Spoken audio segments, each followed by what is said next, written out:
Howdy guys, this is just a quick little upload to tide you all over while I work on something new and big. I know it's been a minute, but I'm back and I've got some new video ideas for you all. So let's get into the content. Howdy everybody, I'm Anime Games Aiden, and through my travels of falling into rabbit holes on the internet, I discovered something interesting. Did you know that JoJo's Bizarre Adventure has had a dedicated following before the 2012 anime? Nowadays, JoJo's Bizarre Adventure is almost a household name, but before 2012, very few Americans knew about it. This was due to the small amount of exposure the series had. But even with this limited amount of exposure, a fan base did grow. And that's mostly what I want to talk about today. The JoJo media that got localized before 2012 will be going in chronological order, of course, so strap yourself in and get ready to go.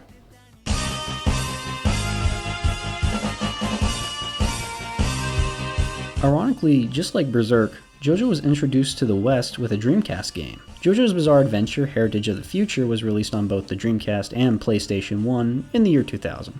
This was a port of the arcade fighting game of the same name. And I will note, I have heard from various sources that the arcade machine was released in the US around the same time, but I couldn't find any hard proof. Even then, I'm not entirely sure what made Capcom decide to localize this game for American audiences, but I do have a theory. You see, back in the day, the cost of translating and localizing a game wasn't as high as it is now, especially for a fighting game that doesn't feature too much text. Some Capcom exec probably played this game, liked it, and ordered a translation of it with a limited print. I'm assuming it was a limited print, since I can barely find any sales data on the Dreamcast version, and the PlayStation version supposedly only sold about 10,000 copies, according to VG charts. In the end, I'm glad Capcom decided to localize this game and sort of start the JoJo fandom. Although you won't see me picking up a North American copy. Yeah, I'll gladly stick to my Japanese import.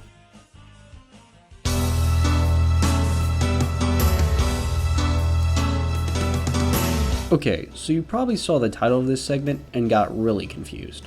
I mean, Geo's Bizarre Adventure didn't officially release in the USA, but what if I told you it was meant to? Yeah, and as such, we did get trailers and media coverage of it. Yeah, Capcom had plans to originally localize the PS2 3D brawler that is Geo's Bizarre Adventure. Again, I have no clue as to why, but hey, they promoted the game nonetheless. The game had a trailer for E3, which even got reported on by an IGN staff member, who, fun fact, thought that the gang stars were made up of sexy women. Yeah, Trish Una, the only female gang star, who is playable in the game, doesn't make an appearance in this trailer, just the dudes. It's especially funny when you read, and I quote, "The demo footage showed off sexy female characters, one of whom licked a male character's face, and several of them pose and walk with a strikingly sexy style." Damn, I guess even back in 2002, Araki's art style was fooling people. Besides this one E3 trailer, JoJo's Bizarre Adventure did receive an ad in the second issue of Shonen Jump USA.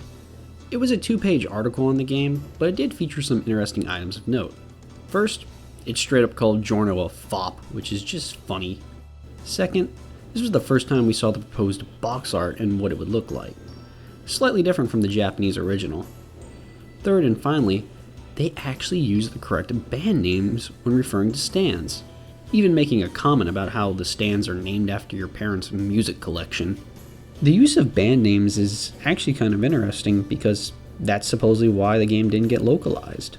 Now, I don't know how much of this is true, but when localizing the game, Prince's lawyers heard how Giorno's stand, Golden Experience, was named after his song of the same name. To avoid paying Prince any royalties, Capcom decided they'd have to turn Golden Experience into the stand formerly known as Golden Experience. Supposedly when Araki heard about this, he asked Capcom to cancel localization since he viewed stand names as important to the series, which is understandable if true. We don't want another flaccid pancake situation. It is sad that we didn't get this game, but I feel that if we did, it'd be a case of second verse same as the first, where it'd be a limited print and would demand outrageous prices on eBay now. So, I'd probably still be stuck with my import. Also, do I think it would have blown up the JoJo fandom if it had been released in the US? Probably not. And in case you were curious, since I brought up one PS2 game and not the other, I didn't see anything about localizing the Phantom Blood beat 'em up, probably because that game is kinda mid.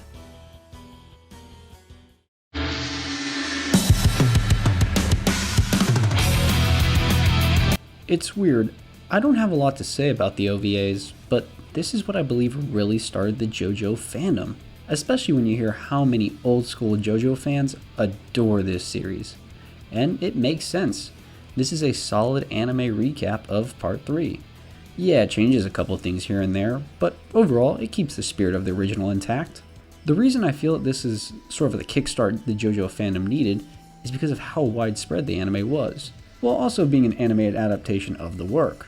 When you really think about it, a video game isn't going to get you into a series like an anime. That's because it's a sort of abridged retelling of the series, while an anime is a full-on narrative-driven retelling, especially when you remember how some of JoJo's best fights are those based on strategy compared to the sheer brute force. Overall, I didn't really have much to say about the OVA, besides it was probably the best gateway the series could have had, and most likely started the JoJo fandom here in the USA. Also, apologies for the Russian footage. I swear I'm not trying to start any sleeper agents. Hey Larry, you remember when we took that trip to Egypt? The final and ironically last piece of JoJo media to be released before the 2012 anime was the manga itself. Yeah, you'd think this would be the first piece of JoJo media to be released. Almost the entirety of the JoJo manga actually had been translated prior to the release of the 2012 anime.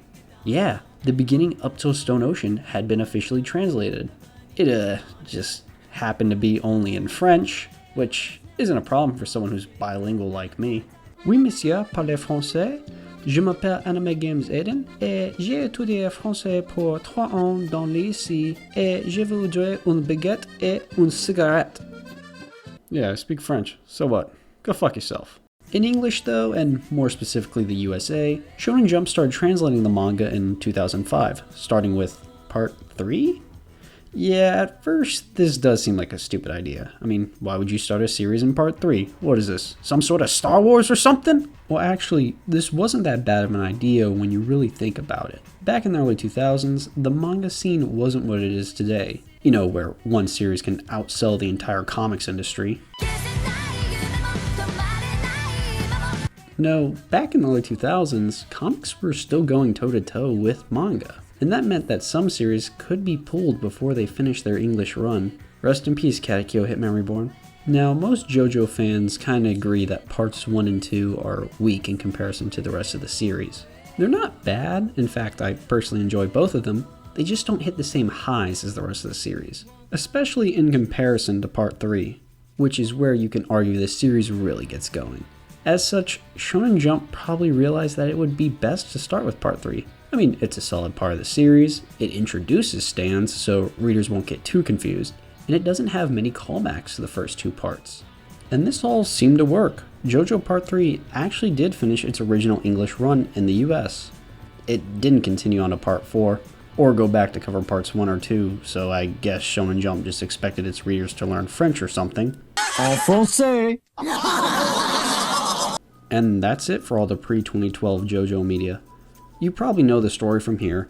The anime came out and gained somewhat of a Western following thanks to streaming, and the rest is history. Howdy guys, I know this was kind of a short video, but I hope you really enjoyed it. And if you did and made it this far in, maybe consider commenting, maybe liking, or even subscribing. But with all that being said, I think I'll be back real soon. Probably not. Danganronpa.